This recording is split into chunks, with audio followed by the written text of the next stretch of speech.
Hello and welcome to Military Mantra. In this interview, we have today Colonel Shivendra Pratap Singh Kanwar from the 7th Para. And in this interview, we'll try to understand his journey of joining the Indian Army, life in the Indian Army, and various life lessons that he has learned over his service. So, thanks a lot, sir, for coming on this interview and welcome. Thank you Akash. आपने मुझे बुलाया और इस podcast का part बनाया। आपके viewers को, आप सबको न्यू ईयर की हार्दिक बधाइयाँ। एंड आप सब खूब तरक्की करें और यू कंट्रीब्यूट, अपना कंट्रीब्यूशन दें नेशन बिल्डिंग की तरफ। एंड जिसके जो भी ड्रीम्स हैं वो सब पूरे हों। Thank you, So sir. that is what I want to say, and all the best. Yeah, thank you, sir. So, मेरा पहला सवाल है कि before you join the army, तो उससे पहले आपका लाइफ कैसा हुआ करता था? And how did you eventually get motivated to join the army? Uh, Life before army was that, यानी कि मैं शुरू से मेरा आर्मी में आने का कोई इतना इंटरेस्ट नहीं था। मुझे क्रिकेटर बनना था एंड आई वांट इंडिया के लिए खेलना था। uh, मैंने काफ़ी उसके लिए मेहनत की और मेरा स्टैंडर्ड भी ठीक था। Hmm. मैक्सिमम जो मैं पहुंचा, मैं इंटर यूनिवर्सिटी में मैं पहुंचा, वो इंटर यूनिवर्सिटी में पहुंचा था। और उसके बाद क्या हुआ कि मेरे हिसाब से मेरी मेहनत थोड़ी कम रही होगी और जो एनवायरनमेंट था, जो मुझे सपोर्ट चाहिए था घर से, वो Hmm. भी उतना नहीं मिला। उसके बाद मैंने, बिकॉज मैं आर्मी सोल्जर्स की फैमिली से था, मेरे फोर फादर सारे आर्मी में थे, मेरे फादर Okay. आर्मी में थे। तो आर्मी हमारे लिए और सोल्जरिंग हमारे खानदान में जैसे खून बहता है अपनी बॉडी के अंदर, वैसे ही सोल्जरिंग हमारी रगों में बसी हुई है। Hmm. तो मैं काफ़ी आउटडोर किस्म का इंडिविजुअल था, जिसमें मैं sports games apart from cricket, basketball, football और बॉक्सिंग, बॉडी बिल्डिंग, इन सब में मैंने नेशनल्स खेले हुए थे। Okay. तो फिजिकली उस चीज़ को करने के लिए अ,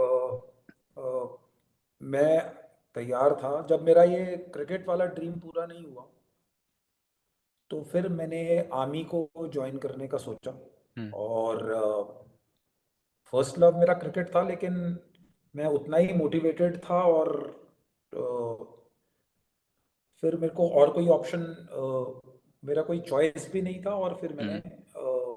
दैट इज़ हाउ मैंने आर्मी की तरफ ज्वाइन किया और I joined the army. That is the Understood. Story. Understood, sir. So, sir, you went for the OTA entry. So, I want to speak about your experience during the SSB and what tips you would like to give to the aspirants जो SSB जा रहे होंगे, तो उनके लिए आपके पास क्या tips होंगे? सबसे पहले तो मैं ओटीए में थर्ड अटेम्प्ट में क्लियर हुआ था। Okay. एंड जो एसएसबी मैंने रिटर्न क्लियर करता था, लेकिन मेरी जो पहली दो एसएसबीज थी वो आईएमए के लिए थी। मैंने सीडीएस से Okay. ट्राई किया था। एंड फर्स्ट, जब हमारा, दिस इज 2000 में मैंने पहली एसएसबी दी थी। Hmm. और तब से मेरे ख्याल से वो हमारे वाले टाइम से स्क्रीनिंग शुरू हुई थी। तो फर्स्ट एसएसबी में मैं स्क्रीनड आउट हुआ था। Okay. और सेकेंड एसएसबी में मैं इंटरव्यू तक गया था। Hmm. वो दोनों आईएमए की थी। Hmm. तो थोड़ा सा मुझे सेटबैक लगा था कि मोटिवेशन और सारी मैंने तैयारी की, तो फिर भी नहीं हुआ।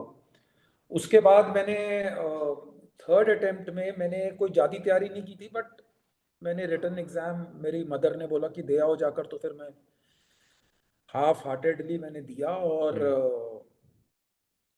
Hmm. वो मेरा रिटर्न क्लियर हुआ ओटीए के लिए। Okay. एंड थर्ड अटेम्प्ट में मेरी एसएसबी क्लियर हो गई ओटीए के लिए। और उसमें ये हुआ था कि जो मैंने चेंजेस थोड़ी सी की थी अपने फर्स्ट टाइम से या सेकंड टाइम से, हालांकि मैंने फर्स्ट में कोचिंग भी ली थी हम्म और मैंने काफ़ी मेहनत की थी फर्स्ट 2 अटेम्प्ट्स के लिए। हाउएवर जो मैंने एक चीज़ मैंने जो चेंज की थी वो मैंने किया था अपना, जो थर्ड अटेम्प्ट में ज़्यादातर मैंने सेकंड से ही शुरू कर दिया था, जो टाइम्ड प्रैक्टिस होती है। ओके। आजकल मुझे मालूम नहीं है बिकॉज ये 23-24 साल पुरानी बात है कि हम्म वैट, हम्म वर्ड एसोसिएशन टेस्ट और थेमेटिक अप्रिसिएशन टेस्ट स्टैट की मैंने टाइम्ड प्रैक्टिस की थी। हम्म ये मैंने एक डिफरेंस किया था। और जो मेरी इंटरव्यूइंग की तैयारी थी उसमें मैंने अपनी हॉबी की तरफ काफ़ी ध्यान दिया था। हम्म पहले मैंने रीडिंग वगैरह लिखी थी, रीडिंग मैंने फिर भी रहने दी, लेकिन क्योंकि मुझे स्पेशल फोर्सेस ज्वाइन करनी थी और मेरा ड्रीम था स्पेशल फोर्सेस ज्वाइन करने का, तो मैंने पूरे वर्ल्ड की special forces including Indian special forces का काफ़ी अच्छी प्रिपरेशन की थी। हम्म यहाँ पर मैं व्यूअर्स को ये बताना चाहूँगा कि मेरे ब्रदर इन लॉ भी वन पैरा स्पेशल फोर्सेस में थे, यानी अभी भी हैं, अब तो खैर वो मेजर जनरल बन गए हैं, तब वो मेजर थे। तो उनसे मैंने मदद लेकर फिर काफ़ी स्पेशल फोर्सेस इंडिया का भी किया और Indian special forces also world की भी मैंने स्पेशल फोर्सेस के बारे में काफ़ी पढ़ा था। ओके। लेकिन जब मैंने फाइनल एसएसबी दी तो मेरा वीडियोस के लिए मैं कोई ज़्यादा ग्रुप डिस्कशन में बोला भी नहीं था, लेकिन मेरा आई थिंक सो मेरा जीटीओ टास्क जो पर्सनल कमांड टास्क होता है या पर्सनल वाला जो एक टास्क होता है वो मेरा हुआ नहीं था। हम्म एंड इंटरव्यू में क्योंकि मैंने पहली 2 बारी से ये सीखा था कि आपको इंटरव्यू को मैन्युपुलेट करके अपने प्लस पॉइंट्स की तरफ लाना है, हम्म रादर देन इंटरव्यूइंग ऑफिसर आपको अपनी जो वो निरीक्षण। सेट ऑफ क्वेश्चंस जिसमें वो आपको फंसा सकता है आपको उसको अवॉइड करना है, हम्म और जो आपकी स्ट्रेंथ्स हैं उसको आपने आगे एग्जिबिट करना है। तो जो मेरी हॉबी थी तो मैंने उसको, मेरे को मालूम था कि वो मेरे से हॉबीज वाला क्वेश्चन पक्का आएगा, हम्म। तो मैंने अपनी मेरी इंटरव्यू कम से कम आई थिंक सो 20-25 मिनट्स चली होगी। ओके। तो उसमें से मैंने 15 मिनट ये स्पेशल फोर्सेस वाले पे ही उनको रखा था। एक मेरे पर डिस्टिंक्टली रिमेम्बर याद है मुझे कि एक क्वेश्चन ऑर्गेनाइजेशन का था, वो भी क्रिकेट मैच का, because I was a cricketer. तो हम्म उन्होंने मुझे एक क्रिकेट का वो दिया था बाला। तो ये चीज़ें मैंने फर्स्ट एक्सपीरियंस से वट एवर जो मैंने लेसन्स लर्न थे वो हम्म किया था, बिकॉज मेरी इंटरव्यू सेकंड, पहली बारी में तो मैं स्क्रीन आउट ही हो गया था। हम्म तो सेकंड बारी में जब मैंने इंटरव्यू की थी तो मेरे पास इतनी तैयारी मेरे को मालूम नहीं था। तो ये 2-3 चीज़ें मैंने चेंज की थी, may be you never know कि आपको मालूम नहीं हाँ। चलता कि आप किस लिए सेलेक्ट हुए हो, क्योंकि मेरा हम्म कमांड टास्क फिर भी पूरा नहीं हुआ था। हम्म। और एक टाइम प्रैक्टिस और एक ये सिलेक्शन ऑफ हॉबी का मैंने थोड़ा सा चेंज किया अंडरस्टूड था, understood that sir. Is what मैंने आई डिड। ओके सर, जब हम एसएसबी जाते हैं we hear a term called officer like qualities.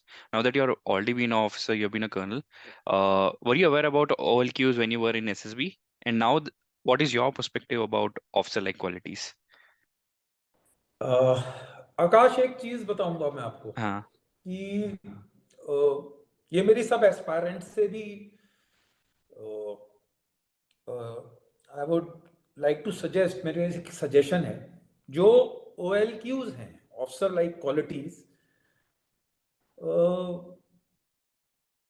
वो आपको काफी काफी यानी कि जो भी फौज का ज्वाइन करना चाहता है, जो भी हम्म एस्पायरेंट्स हैं जो आर्मी में आना चाहते हैं, वो तो आप जब एसएसबी की पहली किताब खरीदते हो हम्म तो आपको सबसे पहले वो LQ वाली क्वालिटीज ही दिखाई देती हम्म है। आए मेरा मानना है कि बिकॉज आपका चैनल जो है, जो आपका मिलिट्री मंत्र है, और आपको मैं वो क्वालिटीज बताना चाहता हूँ कि जिससे बंदा, यानी कि जो आपके एस्पायरेंट्स हैं वो ऑफिसर तो बनेंगे ही बने, लेकिन वो क्वालिटीज मालूम होनी चाहिए जो एक स्पेशल ऑपरेटिव की क्वालिटी होती है, क्योंकि हम्म। वो वाली जो क्वालिटीज हैं वो अपने आप ही OLQ सारी कवर कर देंगी आपकी। Okay. So I want your viewers to know that how a special forces operative hmm. वो कैसे कार्रवाई करता है, उसका माइंडसेट क्या है। जो हाई परफॉर्मेंस इंडिविजुअल्स होते हैं जो लाइफ में कुछ करना चाहते हैं, एंड मुझे लगता है कि आपके, बिकॉज आपके, मैं इंटरव्यूज देख रहा था, आपके हम्म। सब्सक्राइबर्स भी बहुत सारे हैं, तो मैं आप लोगों को वो चीज बताना चाहूंगा एस्पायरेंट्स को कि हाई परफॉर्मेंस इंडिविजुअल्स का क्या ट्रेड्स होते हैं, तो उस पे कंसंट्रेट कीजिए। जो सबसे पहला ट्रेड होगा वो होगा एक, ना कभी भी जिंदगी में हार नहीं मानेंगे जो ये स्पेशल फोर्सेस और जो वो वाली क्वालिटीज हैं। हम्म। उसके अंदर दूसरा होगा कि बहुत ही ज्यादा पैशनेट लोग होंगे अबाउट देयर टास्क, अपना मिशन एकम्प्लिशमेंट के लिए, यानी कि किसी भी हद तक जा सकते हैं। सो जो ये वाली क्वालिटीज है ना, ये इसके सामने OLQs ठीक है, हम्म। बट आई वुड से कि ये क्वालिटीज ओवरशैडो करेंगी OLQs को। दूसरा, अपने ट्रेड क्राफ्ट में, हम्म। यानी जो उनका हुनर है, जो उनका पैशन है, जो उनका टास्क है, 24 घंटे में से कम भी 16-17 घंटे वो उसी के बारे में सोच रहे होंगे। उसके बाद जो फेलियर वर्ड है उनकी डिक्शनरी में नहीं है। हम्म। फेल होते हैं लेकिन दे विल नॉट, वो गिव अप नहीं करेंगे, यानी कि वो फेलियर को स्टेपिंग सक्सेस स्टोन, का हाँ। एक एक मूल मंत्र मान के उस पर काम हम्म। करेंगे। फेलियर्स तो हर रोज होते हैं, लेकिन जो फेलियर से सिखलाई है उसको हम्म। इम्बाइब करके वो नेक्स्ट स्टेप में अपना जो टास्क है उसको पक्का पूरा करेंगे।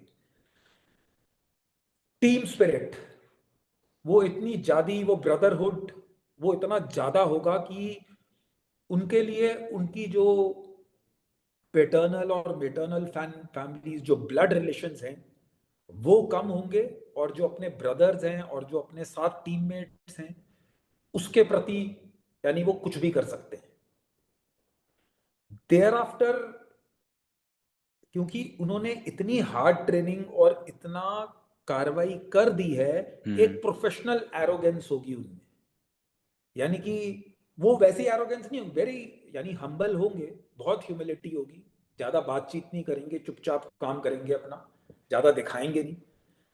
लेकिन जो एक प्रोफेशनल एरोगेंस होती है एक सोल्जर के अंदर कि मैं कोई भी टास्क कर सकता हूं, हम्म। वो उनके अंदर बहुत ज्यादा होगी। उनका लाइफ के प्रति जो नजरिया है वो ऐसा होगा कि आई कैन डू एनीथिंग, मैं कुछ भी कर सकता हूं। अंडरस्टूड। द सबसे गहरा इमोशन जो उनके अंदर होगा वो होगा पैट्रियोटिज्म, देशभक्ति। यानी आप अगर टीम में कभी जाएंगे या फिर आपको मौका मिलेगा किसी स्पेशल फोर्सेस टीम या यूनिट में जाने का, हर तरफ हिंदुस्तान का झंडा, पैचेस बने होंगे, ऑनर पैचेस बनाए होंगे, ये सारी चीजें उन्होंने की होंगी सो दैट एक अपने आप मोटिवेशन मिलती रहे। हम्म। और वो रेगुलर गाइस नहीं होंगे। मैं ये चीजें आपको इसलिए बता रहा हूं यहाँ पर OLQs में, बिकॉज आई वांट कि हमारा ये पॉडकास्ट देखकर लोग आर्मी में जाने के बाद मैक्सिमम टू मैक्सिमम लोग स्पेशल फोर्सेस वॉलंटियर करें। हम्म। और अगर उनका एम आर्मी में ही पहुंचना है तो जो भी वो रेजिमेंट कुछ भी चुनते हैं तो वो कोशिश करें कि वो उसके बेस्ट बने, because hmm. SSB is just एक नॉर्मल स्टेप है, life is beyond that.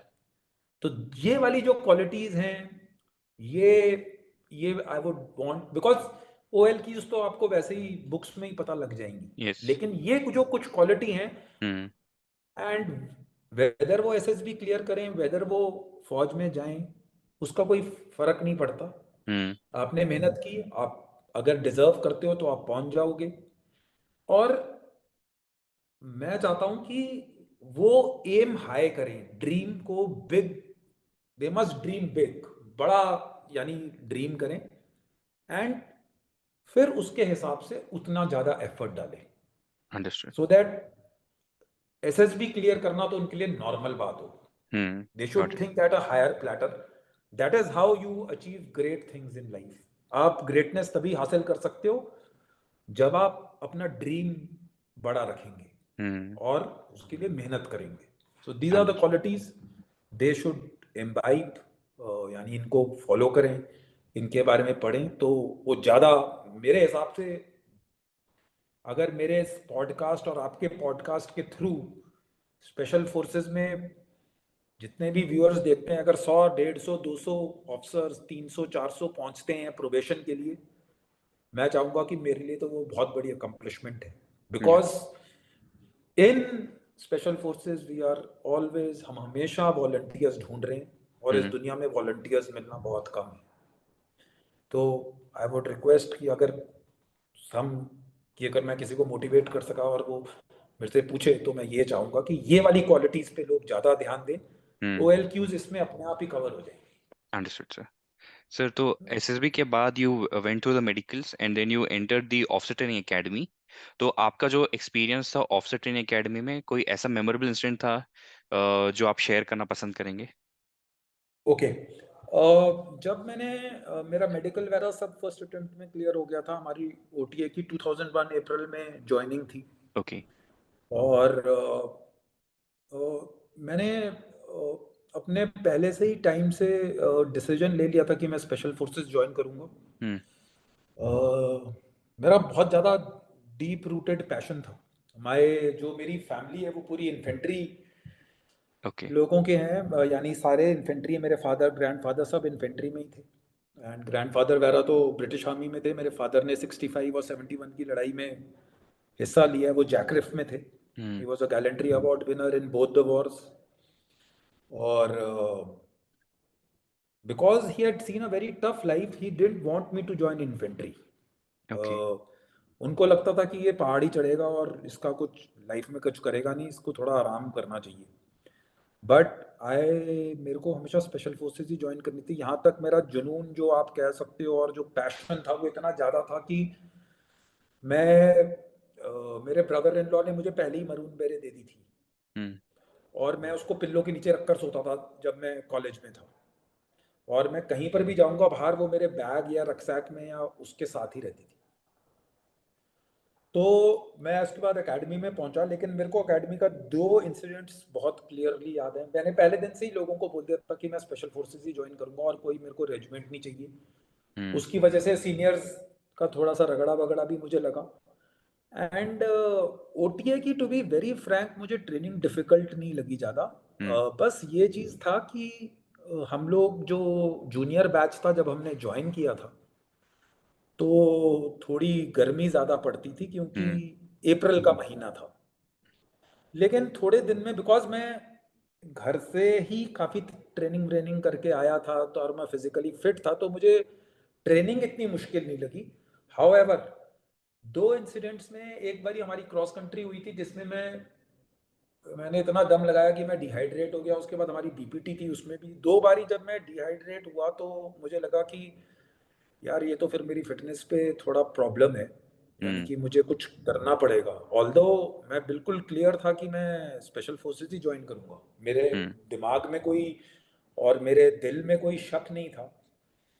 But लोगों ने बोला कि, मेरे को उसमें तो बोला, यार तू तो वैसे ही गिर रहा है, तू कहाँ स्पेशल फोर्सेस ज्वाइन करेगा। तो मैंने उसको अपने दिल पे वो बात लग गई जिसको कहते हैं, हम्म। और I volunteered and for special forces only, जब मेरा हमारी ट्रेनिंग कल्मिनेट हुई।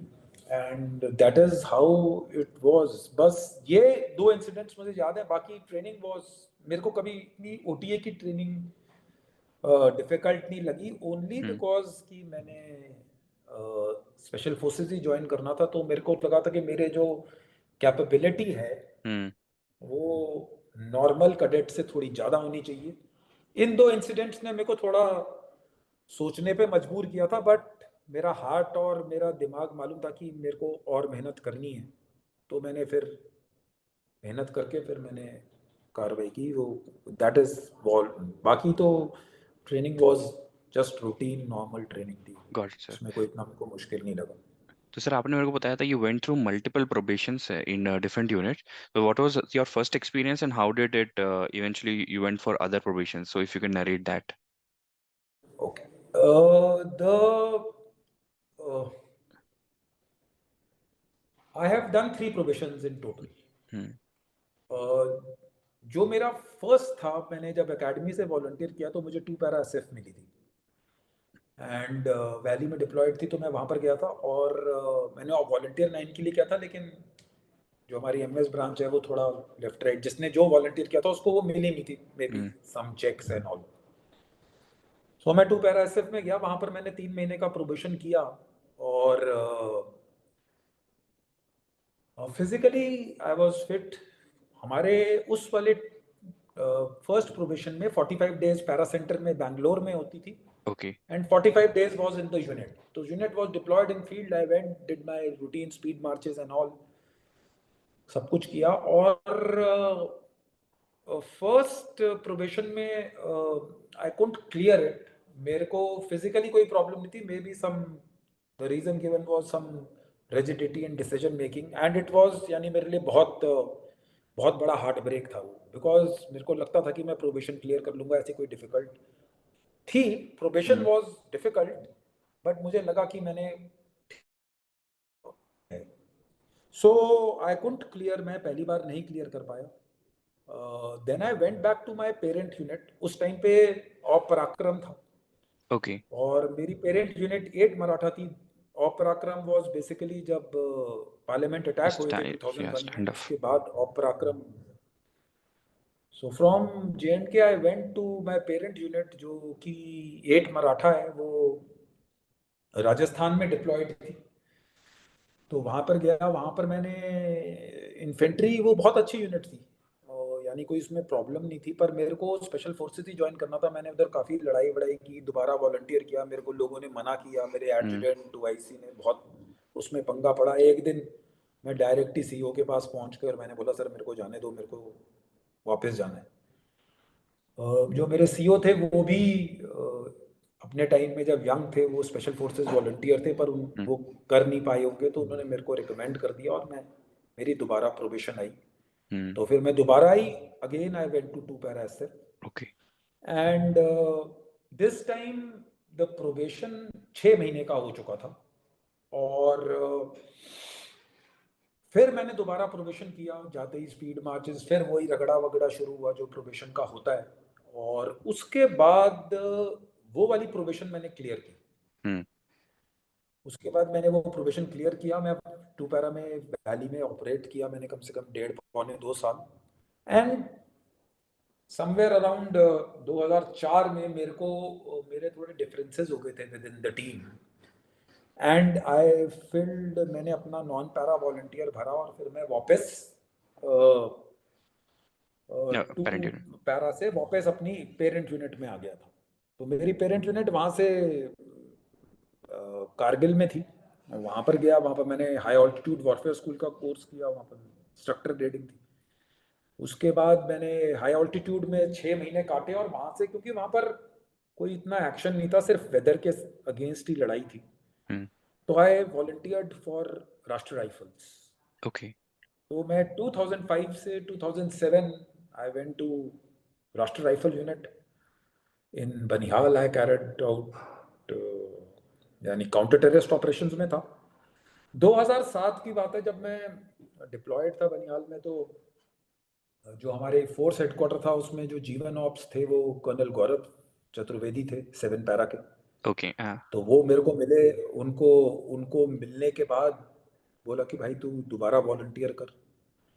और देन उस टाइम पे 7 para was also in field, and ऊपर डिप्लॉयड थी नॉर्थ कश्मीर में। हम्म। हालांकि मेरी पोस्टिंग आ गई थी 8 मराठा की, आए फिर रिक्वेस्टेड माय CEO, एंड वो काफ़ी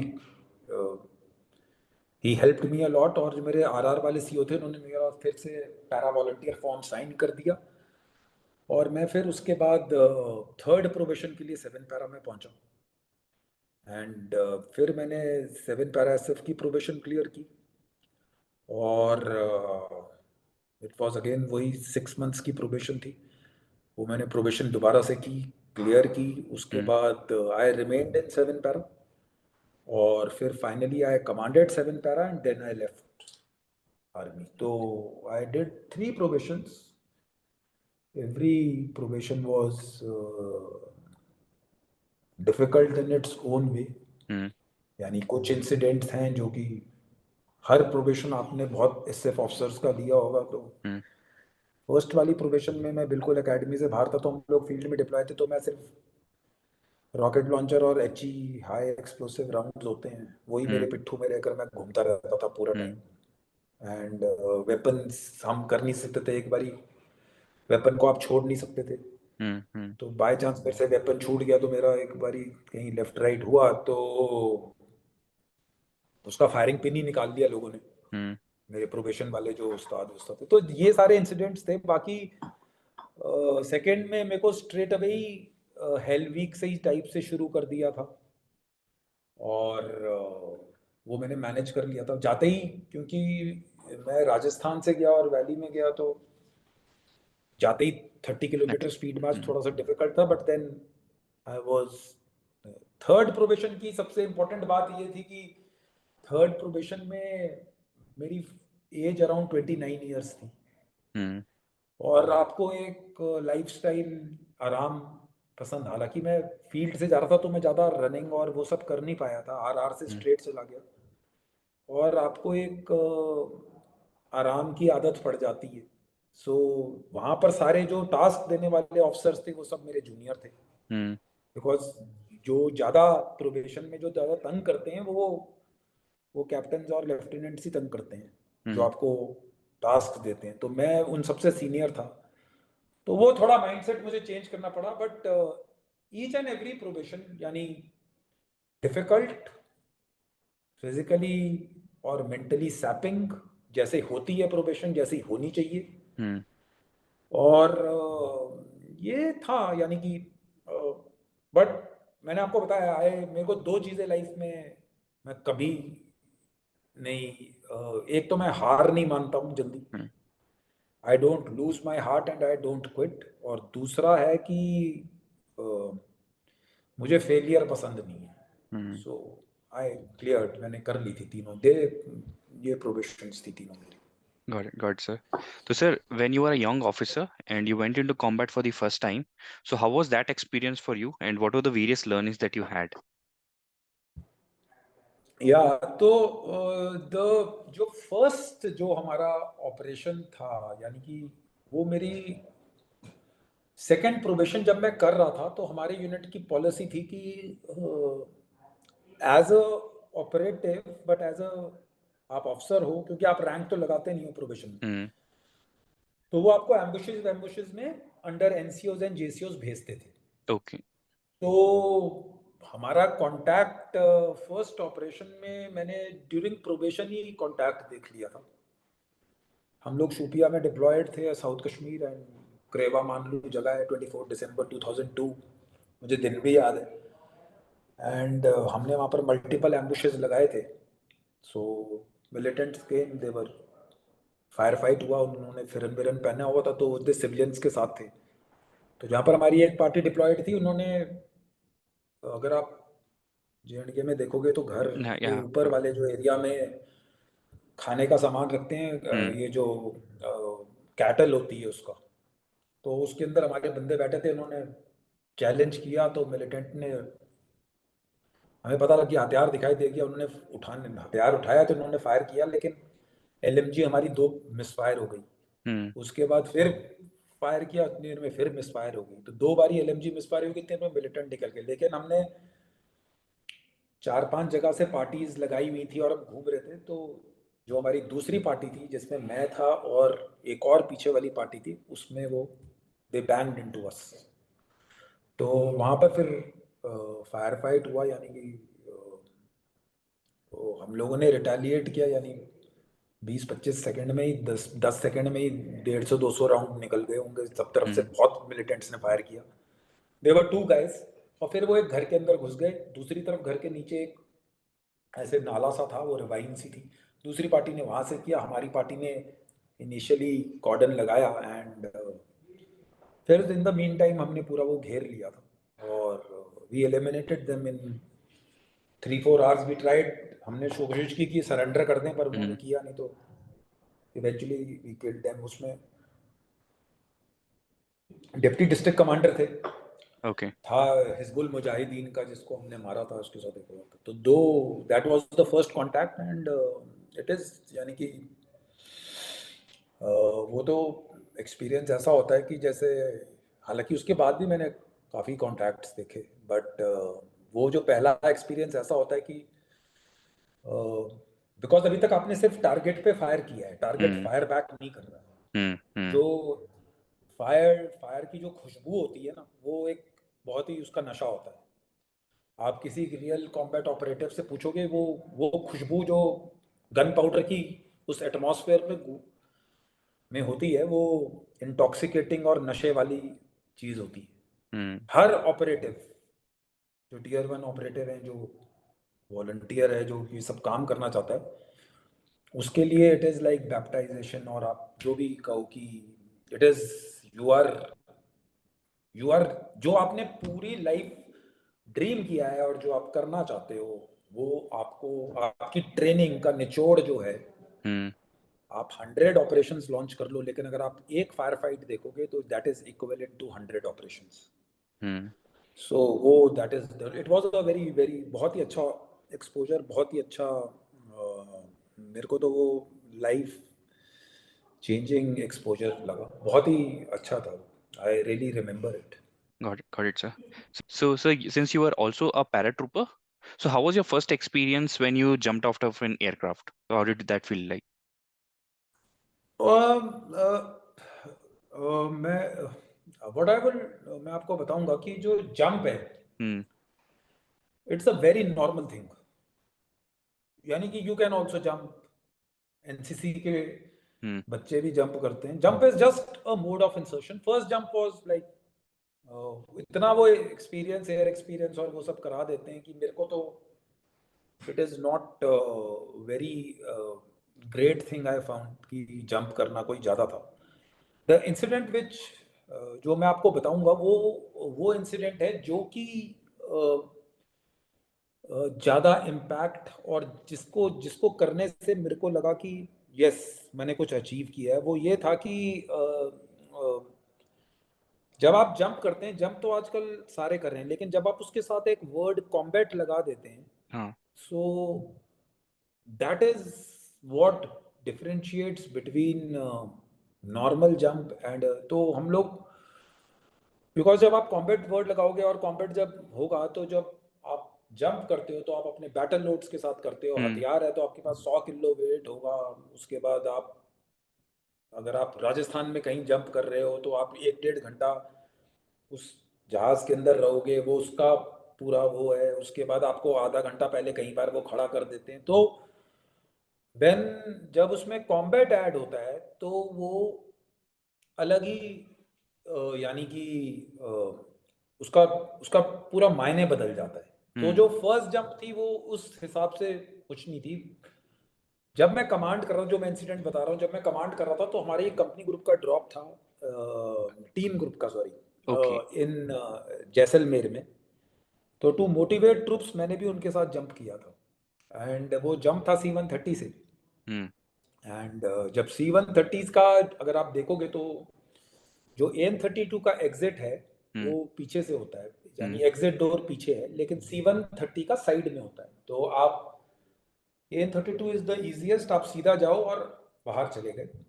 बट C-130 के लिए आप ऐसे जाओगे, टर्न करोगे एंड देन आप बाहर जाते हो। तो बीइंग द सीओ, तो आई वाज, मैं पहला आदमी था जिसने जंप करना था, बिकॉज द जो जो भी सीनियर मोस्ट ऑफिसर होता है, just to motivate the troops and all, वो Hmm. फर्स्ट पैराट्रूपर ही होता है out of the aircraft. Hmm. अगर वो पूरी बटालियन भी जंप कर रही है तो CO is the first person to jump. That is, यानी ये नॉर्म है, यानी ये फॉलो होता है।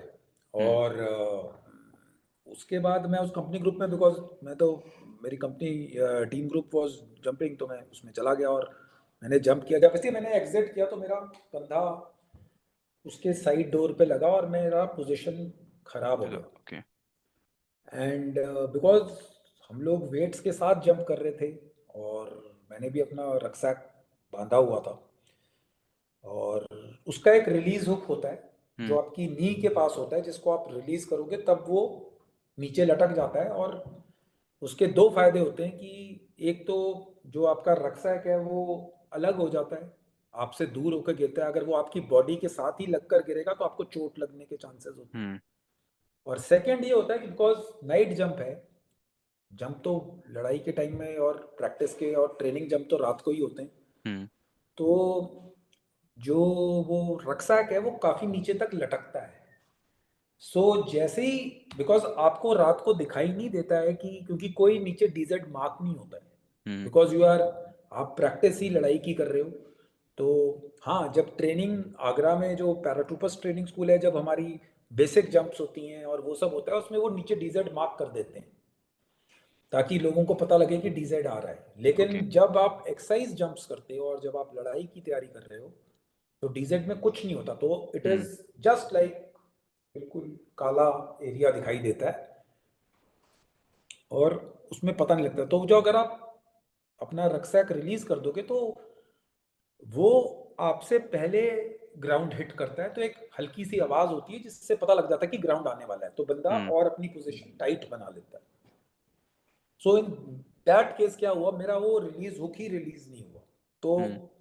यानी कि मुझे पता लग गया कि मेरे को आज चोट लगने वाली है, बिकॉज कुछ ना कुछ होगा। तो मैंने अपनी पोजीशन पोजीशन टाइट की, बट मेरी हार्ड लैंडिंग हुई और मैं डीजेट के अंडर शूट में गिरा और आई ब्रोक माई लेग। हम्म। यानी कि मेरी टांग में, एंकल में, लेफ्ट एंकल में इतना जोर की इम्पैक्ट हुआ कि वो दो जगह से टूट गई। हम्म। मुझे मालूम चल गया था कि वो टूट गई है। एंड फिर मैंने क्या किया कि ओके चलो, मैंने अपना पिट्ठू विट्ठू उठाया, पैराशूट तो उधर ही छोड़ दिया। उसके बाद अपना पिट्ठू उठाया, वेपन लिया, एक आरवी की जगह होती है वहाँ पर 1-1.5 किलोमीटर उसी फ्रैक्चर के साथ में गया। मेरा पाँव, एंकल इतनी बड़ी हो गई थी। हम्म। आई वेंट, तो वहाँ पर जाकर फिर डॉक्टर वॉक्टर ने मुझे देख लिया था, क्योंकि ट्रेनिंग एक्सरसाइज थी तो डॉक्टर्स रहते हैं, एम्बुलेंसेज रहती हैं।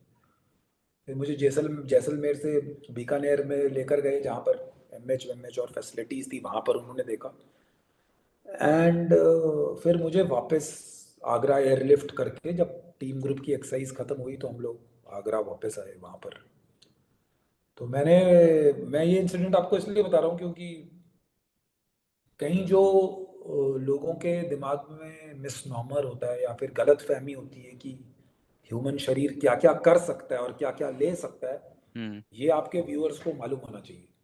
मैं वापस गया, मैंने ऑर्थोपेडिक सर्जन ने मेरे को बताया कि आप, मैंने पूछा कि सबसे, बिकॉज मैं एक एक्टिव स्पेशल फोर्सेस यूनिट का सीओ था हम्म। और मैं कैटेगरी नहीं हो सकता, I can not hmm. Be unfit.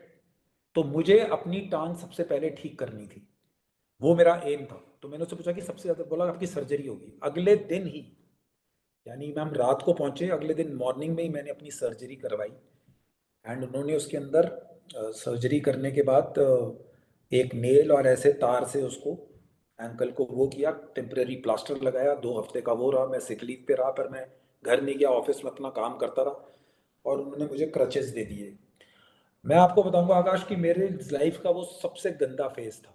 हालांकि मेरी टांग में स्प्लिंटर्स हैं, मेरे को ग्रेनेड ब्लास्ट में लगे हुए हैं, बट आई, यानी पर्सनली, एक पैरा ट्रूपर को, एक सीओ को, अगर आप वो देकर हर रोज ऑफिस में आए, तो मैंने कहा कि मेरे को उसको ठीक करना है किसी भी हालत में। हम्म। तो मैं क्या करता था कि जब मैंने, मेरे एक बहुत अच्छे फ्रेंड थे सिविल के, फिजियोथेरेपिस्ट, मैं दिन में काम करता था, दोपहर को उनके पास जाकर फिजियोथेरेपी शुरू की। नॉर्मल कंडीशंस में एक फ्रैक्चर को ठीक होने में 5 से 6 महीने का, 6 महीने का टाइम देती है आर्मी। हम्म। एंड बिकॉज मेरे मल्टीपल फ्रैक्चर्स थे और बहुत बुरी तरह से, तो मेरा 1 साल का कैटेगरी उन्होंने 6 महीने और फिर 6 महीने एक्सटेंड करना था। बट मैंने उस पर मेहनत की, फिजियोथेरेपी की। जब मैं भाग तो मैं सकता नहीं था, हम्म। यानी मैं दिन में 10, 15, 20, 25 किलोमीटर भागता था एस सी ओ भी। हम्म। तो अब मेरे को एक्टिव रिकवरी के लिए मैंने उस डॉक्टर से पूछा, क्योंकि जब आप उस लेवल की फिजिकल एक्टिविटी कर रहे होते हो और आपकी एक्टिविटी बंद होती है, तो आपको काफ़ी, आप स्ट्रेस और आपका पूरी लाइफ का बैलेंस बिगड़ जाता है।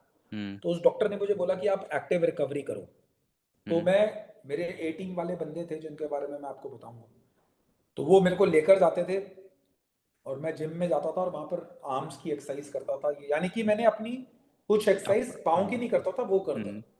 लेकिन मैंने इतनी उस पर ध्यान दिया, एंड इन बिटवीन सबसे बड़ी बात, माय फादर एक्सपायर्ड। ओके। तो मेरी 15 दिन के लिए बिल्कुल फिजियोथेरेपी बंद हो गई। I had to go back to my home town Ambala cantt में। वापस गया छुट्टी लेकर थोड़ी सी, because I am the only son, मुझे पूरे उनके रिचुअल्स करने थे। आई केम बैक एंड उसके बाद मैंने एग्जैक्टली 3 महीने के बाद, जब मुझे लगा थोड़ा सा उसने प्लास्टर प्लास्टर खोला, तो मैंने हल्की बहुत रनिंग शुरू की। हम्म। मेरे को इतना अच्छा महसूस हुआ जब पसीना पड़ा और जब मैं भागना शुरू किया, तो मैंने इतना दम लगाया कि उस वो फिर एग्रेवेट हो गया। तो then hmm. I started gradually. और वो जो मैं आपको ये चीज़ बता रहा हूँ वो इसलिए बता रहा हूँ क्योंकि पॉजिटिव माइंडसेट, एटीट्यूड से आप कुछ भी अचीव कर सकते हो। यानी हम्म। मैंडेटेड वो है। तो मैंने किया, मैंने भागना शुरू किया, फिर मैं अपने दोबारा रनिंग ग्रेड पे आ गया। तो उसके बाद वहाँ पर बोला कि नहीं, आपकी कैटेगरी हम नहीं बढ़ाएंगे, हमको आपको बढ़ाना पड़ेगा, बिकॉज, तो मैंने उनको बोला, आप मेरे जो फिजिकल टेस्ट हैं अपार्ट फ्रॉम जंपिंग, हम्म। आप मेरे टेस्ट ले लो जो हमारे होते हैं। तो फिर मैंने कमांडांट को, एमएच को रिक्वेस्ट की, वो नहीं माने। फिर मैंने थोड़ा बोला कि मैं चीफ को लेटर लिखूंगा कि मेरा टेस्ट लो, या तो फिर मैं कोऑपरेट, बिकॉज मैं नहीं चाहता था कि एज सीओ मैं कैटेगरी को होकर हम्म। घूमूं। इट इज, यानी कि for a special forces unit, for a parachute regiment गए, सीओ कैटेगरी इज लाइक, वो कुछ कर नहीं सकता। हम्म। तो फिर मैंने वही मेहनत करके काफ़ी अपनी वो करके उसको ठीक किया, और मैं फिर कैटेगरी अपग्रेड हो गया, and again I was going for operations, jumps and running. So what I am trying to say is कि आपको माइंडसेट जो है ना, माइंड हम्म। जो आपका दिमाग चलता है, जो आपका, वो हमेशा पॉजिटिव रखना अंडरस्टूड। है। एंड सेटबैक्स आएंगे, they will 100% come. There is no person in this world, यानी कोई आदमी स्पेशल फोर्सेस नॉर्मल नहीं है जिसके लाइफ में प्रॉब्लम्स नहीं है, but you have to hmm. Overcome, find ways and means to do it. तो आपको ढूंढनी है वो चीजें जिससे आप वो चीज को ओवरकम कर सको। So that is what I want to bring out. बाकी jumps are very normal. Jumps हमारे अंडरस्टूड। लिए सिर्फ मोड ऑफ इंसर्शन है। हम्म। सिविल के लिए जंप्स बहुत बड़ी चीज लगती है, बट फॉर, अगर आप पैराट्रूपर से पूछोगे तो वो तो बस एक मोड ऑफ इंसर्शन है, जिससे टास्क तो असली उसके बाद है। जंप होने के बाद शुरू हम्म। होता है। हम्म। तो जंप्स को इतना मैंने वो नहीं कभी सोचा। हाँ, ठीक है, फन है, एडवेंचर है, हम्म। उसके लिए हिसाब से ठीक। गॉट बाकी it, got that sir. Is what. तो सर जब आप कॉम्बैट में जाते थे तो आपका जो फेवरेट वेपन था वो कौन सा था? हमारे पास जो था, एक तो टेगोर है। उसके बाद हमारे पास, मैंने अपनी एके को भी मॉडिफाई किया हुआ था। मैंने पर्सनली अपनी जेब से कम 10 to 12 लाख रुपीस लगाए थे, अपने इक्विपमेंट, अपने गियर, अपने रक्सैक्स, अपना अपैरल, अपना शू, सब चीज़ें मिलाकर मैंने बहुत पैसे खर्चे थे। और बिकॉज मेरा मानना है कि अगर आप स्पेशल ऑपरेटिव हो, हम्म। और मैं एक इक्विपमेंट फ्रेंडली आदमी हूँ, तो मैंने hmm. US, UK, because Indian standards अभी भी उतने हमने अचीव नहीं किए हैं इक्विपमेंट में। हम्म। तो मैंने यूएस, यूके से इंपोर्ट करके, जो वहाँ पर अगर 15,000 रुपीज़ का पड़ता था, तो मुझे 25-25 हज़ार रुपये के वो रक्सैक्स पड़े। तो मैं वो सब किया। तो मैंने हमने अपनी एके के ऊपर मॉडिफिकेशंस की हुई थी। सो उसका टेगोर तो इज अ गुड वेपन, कोई प्रॉब्लम नहीं है। उसके बाद एके को हमने मॉडिफाई किया हुआ था, उस पर अपनी स्टाइनर की साइट लगाई हुई थी। हम्म। उसके बाद उसका बुलपप, उसका जो बट स्टॉक था वो चेंज किया हुआ था, फोर ग्रिप लगाई हुई थी, एंड वो सब करके मैंने उसको मॉडिफाई किया हुआ था। And these are the two weapons. Micro Uzi Uzi भी है, बट असॉल्ट राइफल्स में तो यही दोनों अच्छी थी। बाकी सपोर्ट वेपन में हम लोग पीका भी इस्तेमाल करते हैं, तो वो लेकर चलते थे साथ में, एंड वो जीपीएमजी का काम करती थी। और hmm. The best weapon which I fired is, special forces training में I fired with joint training के साथ किया था, वो हेकलर एंड कोश 416 थी। Okay.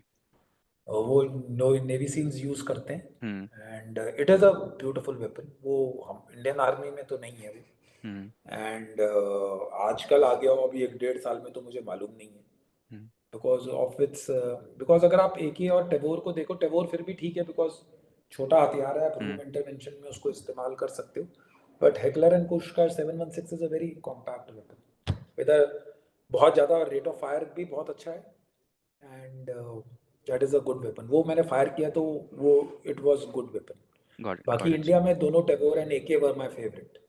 Understood, sir. So, sir, if you could narrate, any difficult operation or situation that you have been into, and how did you actually come out of it? They are two couple of things like, एक मेरा जो operation था जिसमें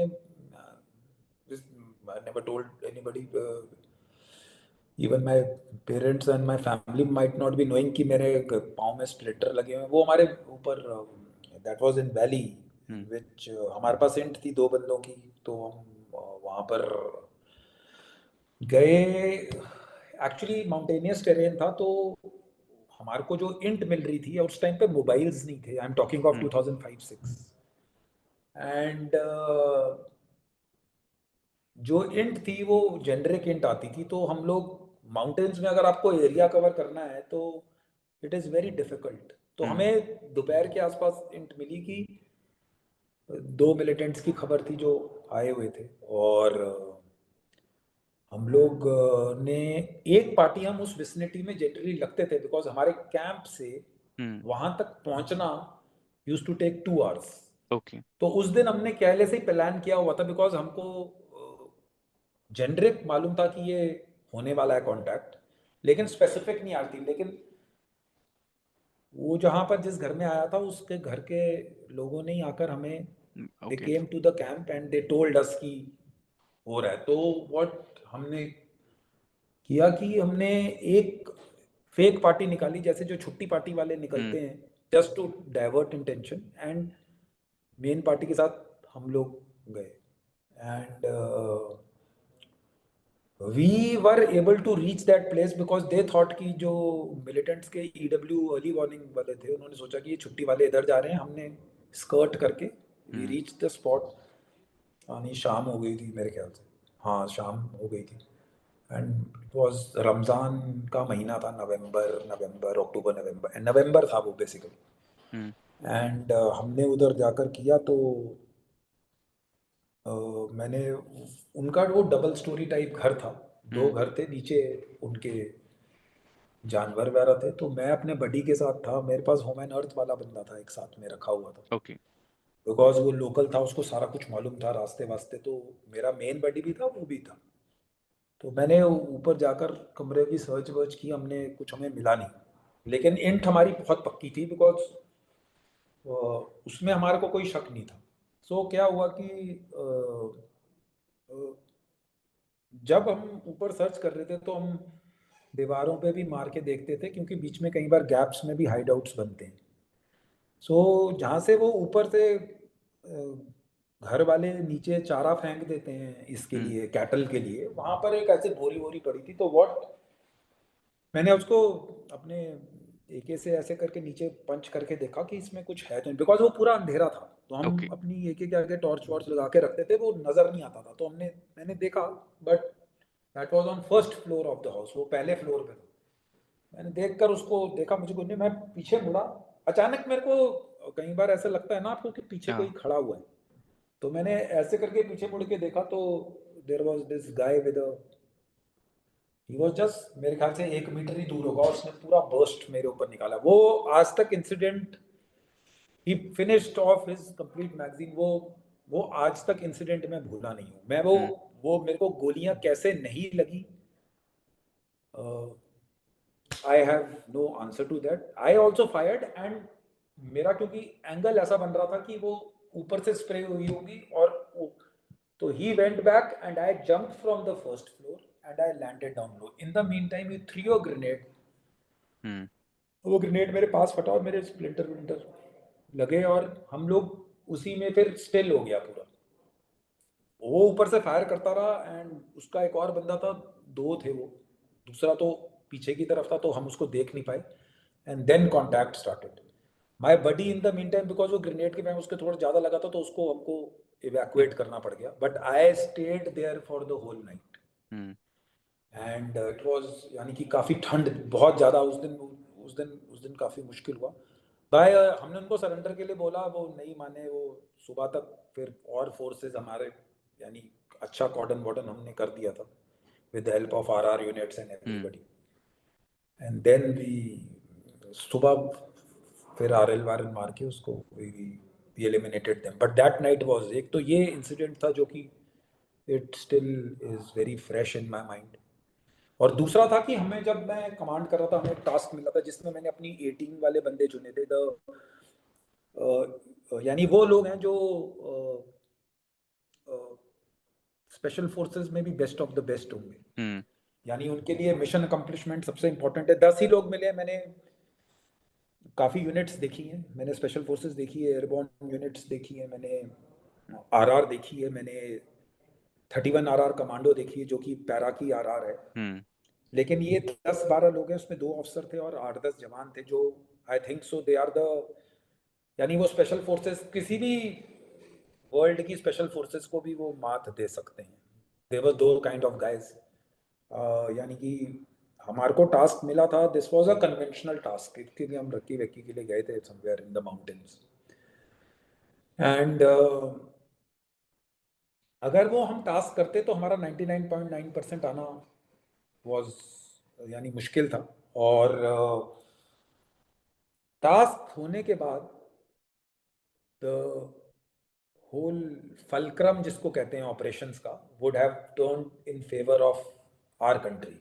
तो हम्म उस type का वो operation था। वो फाइनली तो वो हुआ नहीं, लेकिन हमने उसकी प्रिपरेशंस वैसे उस हिसाब से की थी। तो मुझे वो वाले बंदे चुनने थे जो ऐसा काम कर सकें। तो जिसको कहते हैं कि अ, सबसे इम्पोर्टेंट चीज़ है पहले वो बंदे ढूंढना। हम्म उसके बाद है उनको आपको नर्शर करना पड़ता है। यानी यू हैव टू रियली, बच्चे की तरह, you they are like a baby, you have to hmm nurture them.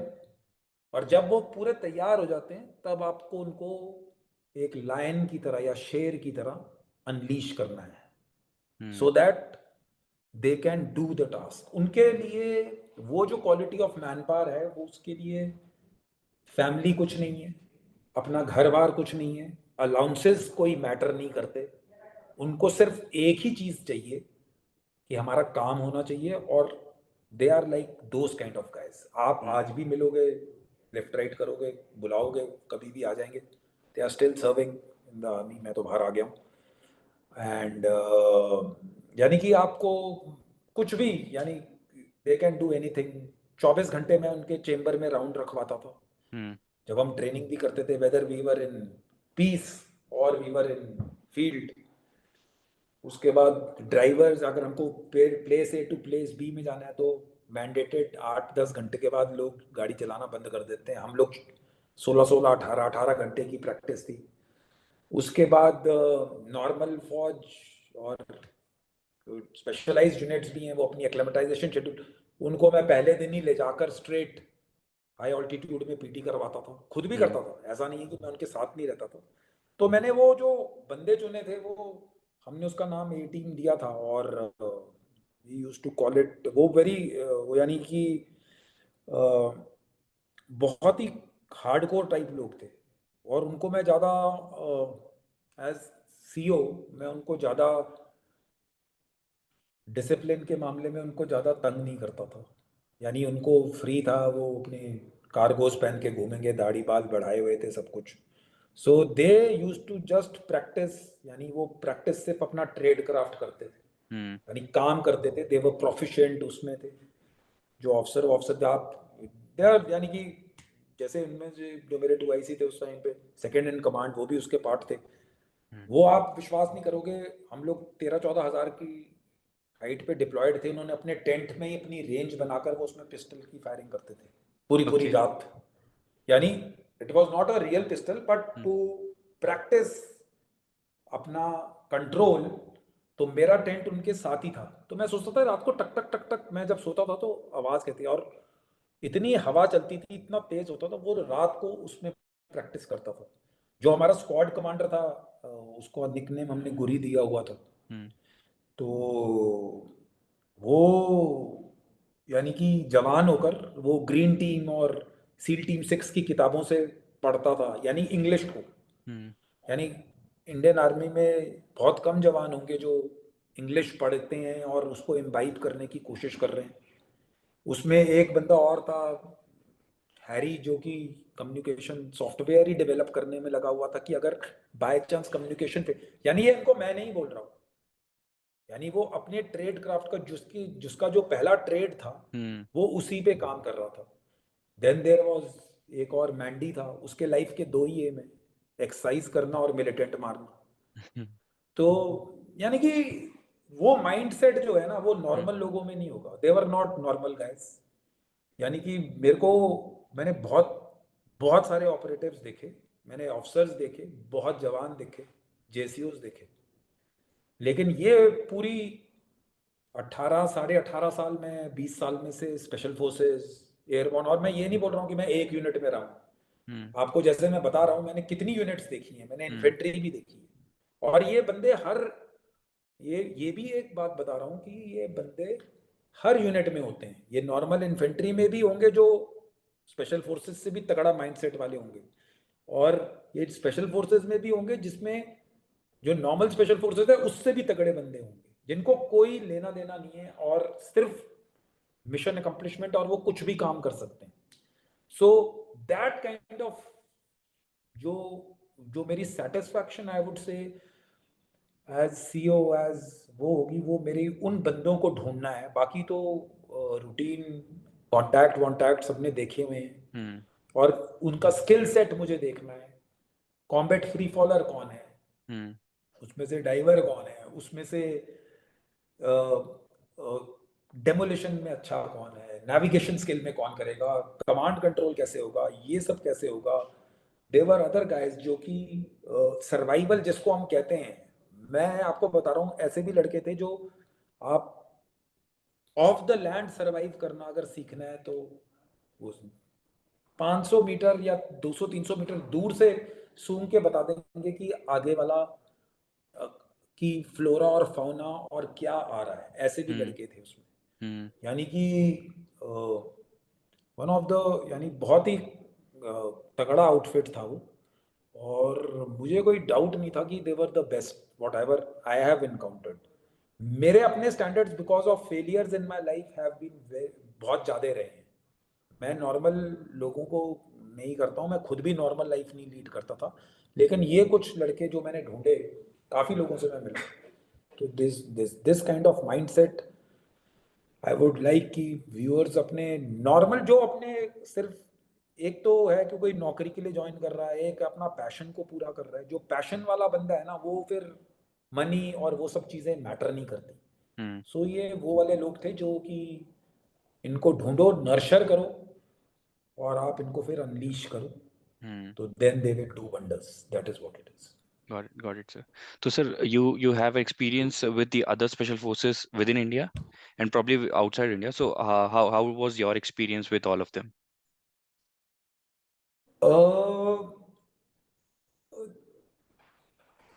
I will tell you one thing very, बिल्कुल आपको नॉर्मल तरीके से बताऊंगा। हम्म। जो माइंडसेट है और जो कल्चर है, वो सारा सेम है।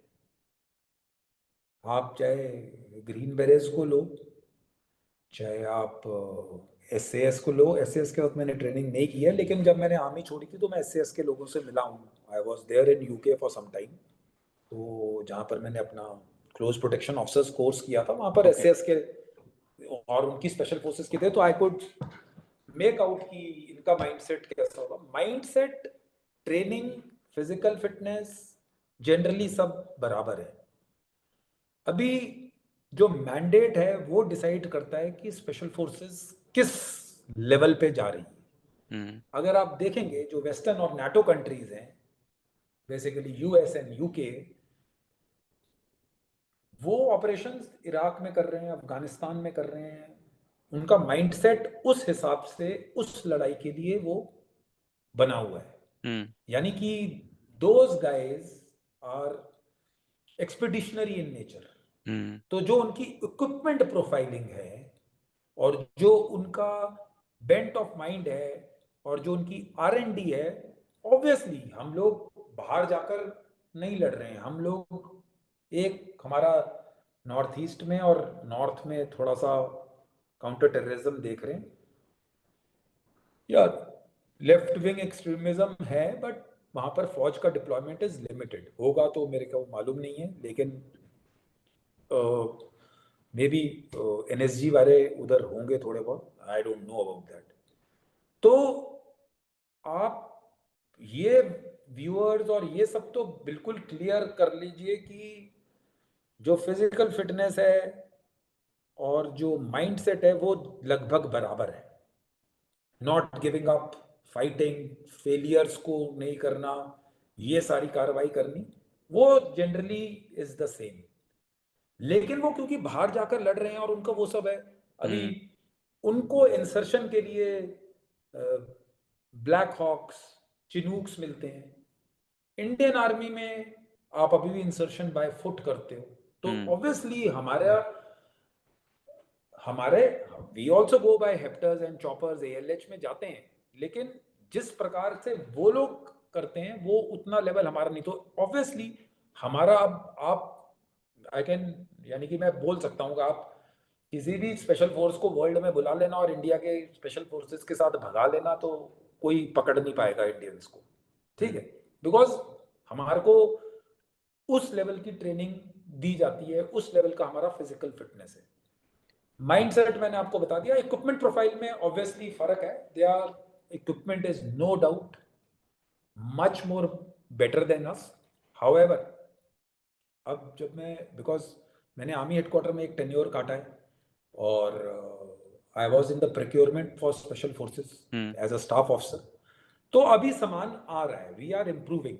सो मे बी आप, we are talking of US तो 1776 में आज़ाद हो गया था।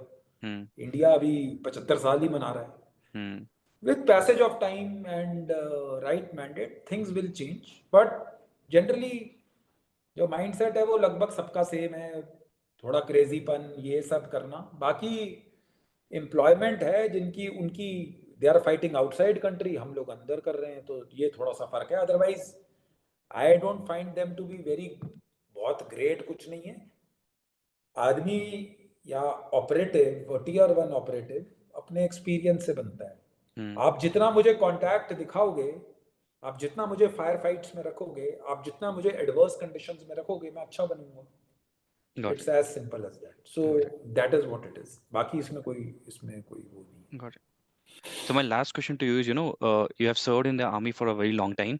So any life experiences which you still cherish, what would they be? Any three life lessons? Three life experiences is which armed forces, basically special forces जो मेरे को किया है वो है कि एक तो फर्स्ट इज ड्रीम, यानी सपना देखो और बड़े सपने देखो।